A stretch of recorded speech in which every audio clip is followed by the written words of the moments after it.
BTS এর গানগুলো কোনো সাধারণ গান নয়, তাদের গানের পেছনে লুকিয়ে থাকে হাজারো অনুভূতি, হাজারো গল্প। এছাড়াও বিটিএস এর গানের পেছনে লুকিয়ে আছে এক বিস্ময়কর জগৎ, যার নাম দেওয়া হয়েছে বাংতান ইউনিভার্স। এই ইউনিভার্সে 7জন চরিত্র আছে, আর সেই 7জনের চরিত্র অভিনয় করেছে আমাদের সবার প্রিয় বিটিএসরা। তবে সেখানে তারা কেউ বিটিএস না, বিটিএস এর মতো দেখতে হলেও তারা সম্পূর্ণ আলাদা জীবনের গল্পে বাঁধা। যে গল্পে আছে দুঃখ, কষ্ট, বন্ধুত্ব, সময় আর ত্যাগের নানান চরিত্র। আর এই গল্পের নাম দেওয়া হয়েছে বাংতান ইউনিভার্স, যাকে সংক্ষেপে বিইউ বলা হয়। তো আজকের এই ভিডিওতে আমরা জানবো বাংতান ইউনিভার্স আসলে কি, কেন এটা তৈরি করা হয়েছে এবং কোথায় কোথায় এই ইউনিভার্স দেখা যায়।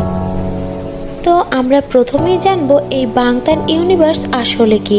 বাংতান ইউনিভার্স হলো বিটিএস এর তৈরি একটা ফিকশনাল স্টোরি ওয়ার্ল্ড। এখানে আমরা বিটিএস এর আসল মেম্বারদের দেখি, কিন্তু তারা কেউ এখানে আইডল নয়, বরং জীবনের সমস্যায় থাকা 7টি চরিত্র। তাদের পরিবার, ট্রমা, বন্ধুত্ব আর চয়েস মিলিয়ে তৈরি হয়েছে বিইউ। তো এইবারে জানি যে বাংতান ইউনিভার্স কেন তৈরি করা হয়েছিল। আসলে বাংতান ইউনিভার্স তৈরি করা হয়েছিল বিটিএস এর গান, এমভি, শর্টস ফিল্ম, নোটিস আর ওয়েবটুন সবকিছু একসঙ্গে যুক্ত করে স্টোরি তৈরি করার জন্য।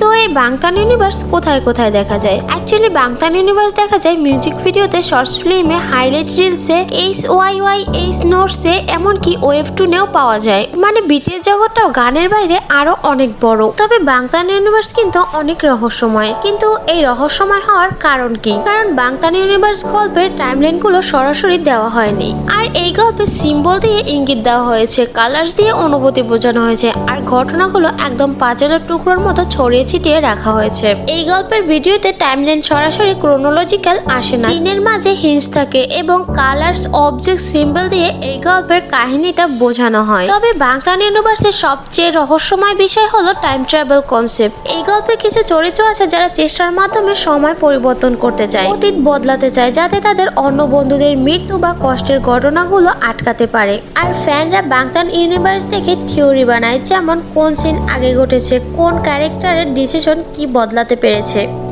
তো এই ভিডিওতে আমরা জানলাম যে বাংতান ইউনিভার্স অ্যাকচুয়ালি কি।